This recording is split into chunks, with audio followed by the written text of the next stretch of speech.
So you'll need fabric, a zipper, pins, thread, and scissors, and tailor's chalk or a marker, and a sewing machine or a needle if you're sewing. Okay, so we're going to make a makeup bag, and mine is going to look like this. You can make it smaller, bigger, it doesn't really matter.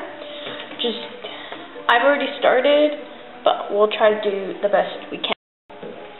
So first you're going to have to make a pattern. I just used a magazine cutout, and you're going to make it the size that you want, but you're going to have to remember you need seam allowance or sewing allowance.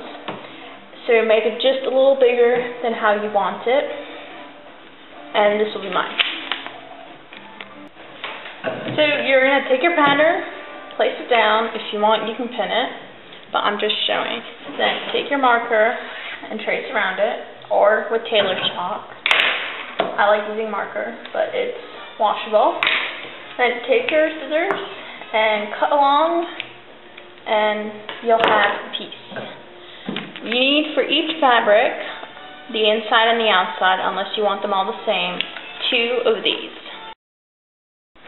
So I've already sewn this, but you will need to sew along 3 sides of your square pieces for both of the fabrics. Then turn it over and just sew a straight stitch here as well. You don't have to do nice hemming because nobody is going to see the inside. And if you have a lot, cut it shorter. Also, if your fabric has a pattern on one side and not the other, make sure you put good sides together when sewing. Okay, the fabric you want on the outside. Turn it around, trying to get the corners. Now, take the inside, and it's already with the good sides together in the inside. Just stick that in. Try to get your seams together so it's a nice fit. And it'll look like this. Now, go to your zipper. Some zippers don't have this end piece, and what you have to do with the machine is sew over a couple of times so that when it gets there, it will automatically zip. Now, I've sewn mine shorter here because I've already trying it. I know it's going to be too long, so I just sewed it over to make sure that they are folded and shorter. Get your bag, and this is another thing when you're making your pattern for your bag. It has to match your zipper size, unless you want to curl it in, and then you just have to sew here at the end. But mine fits pretty good, and what you're going to do is you're going to place it, sandwich it between these. So you want it to start here and end like this, and pin this together. So it should look like this, and before sewing this along, you have to do a test and see if the zipper even opens. If it passes that test, you're all good, or otherwise repin it. Just make sure when sewing or pinning that you don't accidentally pin this together or sew everything together, because you'll have to